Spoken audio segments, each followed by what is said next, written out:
देश के वित्त मंत्री निर्मला सीतारमण के पति ने ही मोदी सरकार को जोर का झटका दे दिया है।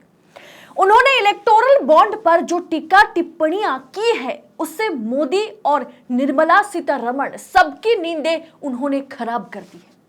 सीतारमण के पति ने मोदी को एक नाकामयाब अक्षम प्रधानमंत्री करार दिया, साथ में इलेक्टोरल बॉन्ड को देश ही नहीं दुनिया का सबसे बड़ा स्कैम करार दिया। निर्मला सीतारमण के पति ने मोदी सरकार पर क्या विस्फोटक खुलासा किया है, बताएंगे आगे आपको वीडियो में। जानने के लिए वीडियो को आखिर तक देखिएगा। नमस्कार, स्वागत है आप सभी का देश नीति पर।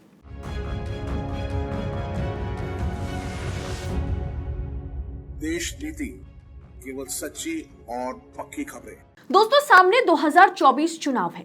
ऐसे में मोदी या मोदी सरकार की इमेज की धज्जियां उड़ाना मोदी जी को महंगा पड़ सकता है। और अब वो काम अगर कोई और नहीं बल्कि निर्मला सीतारमण के पति ने कर दिया तो कैसा लगेगा। इलेक्टोरल बॉन्ड पर उन्होंने कहा कि ये सिर्फ इंडिया का सबसे बड़ा स्कैम नहीं है बल्कि दुनिया का, वर्ल्ड का सबसे बड़ा घोटाला या स्कैम है। My feeling is that the electoral bond issue will become a very major issue. I think because of the electoral bond issue, the fight is going to be between the BJP and the people of India, not necessarily between BJP and another political party or BJP-led alliance and another alliance. It's not that. So therefore, I think the electoral bond issue will gain even much more momentum, more than what it is already today. And it has already spun out of the control of the BJP and the BJP government. It is now reaching very fast to the common person, and everybody now is slowly understanding that this is not only the biggest scam in India, but this is the biggest scam in the world. So I think because of the electoral bond issue, this government will be very severely punished by the electorate. और इससे Bharatiya Janata party बच नहीं सकती, इससे Bharatiya Janata party मुंह नहीं मोड़ सकती, सरकार नहीं मुंह मोड़ सकती।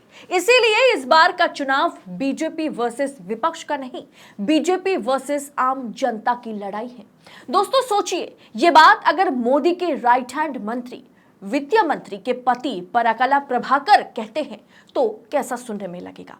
यह खबर है कि निर्मला सीतारमण की निजी जिंदगी में हमेशा खुशहाली रहती है और जरूर प्रभाकर पराकला उन्हें कहते होंगे कि आपकी सरकार किसी काम की नहीं है। दोस्तों, ये पहली बार नहीं है जब उन्होंने इलेक्टोरल बॉन्ड को लेकर किस तरह का खुलासा किए हो या प्रधानमंत्री मोदी या उनकी सरकार को लेकर किस तरह के खुलासे किए हो। उन्होंने कुछ समय पहले ही प्रधानमंत्री मोदी और निर्मला सीतारमण को झूठा भी साबित कर दिया था। यहां तक कि उन्होंने प्रधानमंत्री मोदी को इनकॉम्पिटेंट माने कि अक्षम प्रधानमंत्री कहा था। PM Modi is incompetent on many fronts. उन्होंने कहा था कि 2003 से लेकर के 2014 तक यानी डॉक्टर मनमोहन सिंह के कार्यकाल में निजी इन्वेस्टमेंट, प्राइवेट इन्वेस्टमेंट में 30% की बढ़ोतरी हुई थी।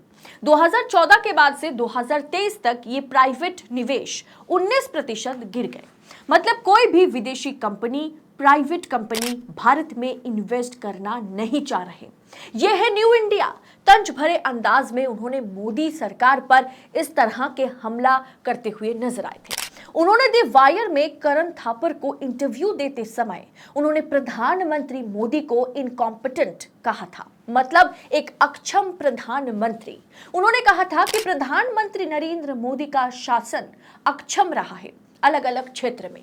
सनसनीखेज दावा है कि प्रधानमंत्री नरेंद्र मोदी न केवल अर्थव्यवस्था में बल्कि कई अन्य मोर्चों पर भी अक्षम हो गए हैं। उन्होंने गलत नीतियां अपनाई। भारतीय जनता पार्टी के पास शुरू से ही कोई आर्थिक दर्शन या कोई सुसंगत विचार अर्थव्यवस्था को लेकर के था ही नहीं। उन्होंने यह भी कहा था कि पता नहीं किस अर्थशास्त्री की सलाह पर उन्होंने नोटबंदी जैसा अपमानजनक निर्णय लिया था। जब पत्रकार करण थापर ने ऐसा सवाल पूछा तो डॉक्टर प्रभाकर ने कहा कि मैं किसी एक व्यक्ति पर उंगली नहीं उठाऊंगा। यह विषय जो है ये किसी एक व्यक्ति का नहीं है। मैं प्रधानमंत्री नरेंद्र मोदी को जिम्मेदार ठहराऊंगा क्योंकि वो इस सरकार के मुखिया हैं। और अब निर्मला सीतारमण के पति ने इलेक्टोरल बॉन्ड को मोदी सरकार के कार्यकाल में सबसे बड़ा स्कैम के तौर पर उसे करार दिया। देश ही नहीं दुनिया का सबसे बड़ा स्कैम उन्होंने कहा। देश में होने वाली अच्छी बुरी घटनाओं के लिए नरेंद्र मोदी सीधे तौर पर जिम्मेदार हैं, ये वो पहले ही कह चुके हैं।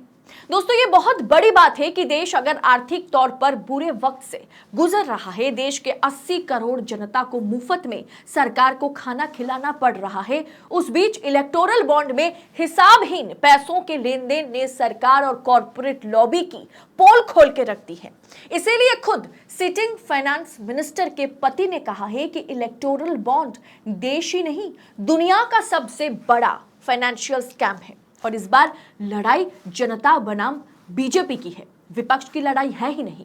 और निर्मला सीतारमण के पति ने यही बार बार दोहराए हैं कि प्रधानमंत्री मोदी को इकोनॉमिक्स की समझ है ही नहीं और 2024 चुनाव से पहले जिस तरह से वित्त मंत्री के पति ने ही सरकार की पोल पट्टी खोल दी है, उसका सीधा असर 2024 चुनाव पर तो होगा ही। क्योंकि वोट मांगने जाओगे तो आपकी रिपोर्ट कार्ड पर तो बात होगी, आपको तो अपनी रिपोर्ट कार्ड दिखानी पड़ेगी। और रिपोर्ट कार्ड में क्या दिखाओगे जनाब? हम मंदिर मस्जिद किए, हम हिंदू मुसलमान किए, हम राम मंदिर बनाए, हम हिंदू सेना खड़े किए, हम गोदी मीडिया खड़े किए। देश का विकास, देश की उन्नति, महंगाई, बेरोजगारी, शिक्षा, स्वास्थ्य पर पब्लिक के आगे मोदी जी और उनके स्टार प्रचारक क्या चुनावी जुमले फेंकते हैं, ये तो जनता अब देखेगी। बाकी देश नीति तो है ही आप तक सच्ची खबरें पहुंचाने के लिए, क्योंकि एक पत्रकार का काम सरकार से सवाल पूछने का ही है, सत्ता के आगे नतमस्तक होने का नहीं। देश नीति वो काम करता आया है और आगे भी करता रहेगा।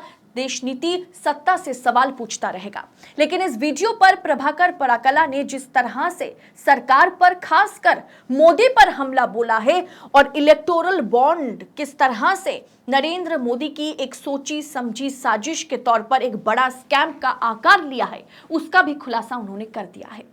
तो इस पूरे विषय पर आपकी राय क्या है? निर्मला सीतारमण के पति ने जो इलेक्टोरल बॉन्ड पर कहा है, उस पर आपकी प्रतिक्रिया क्या होगी? कमेंट बॉक्स में अपनी राय जरूर लिखिएगा। बाकी ऐसी तमाम खबरों को निष्पक्षता के साथ पाने के लिए देश नीति को सब्सक्राइब करें, शेयर करें, फेसबुक पेज को फॉलो करें और जाते जाते हो सके तो थैंक्स ऑप्शन का इस्तेमाल करके जाइएगा। बहुत बहुत शुक्रिया। जय हिंद, जय भारत।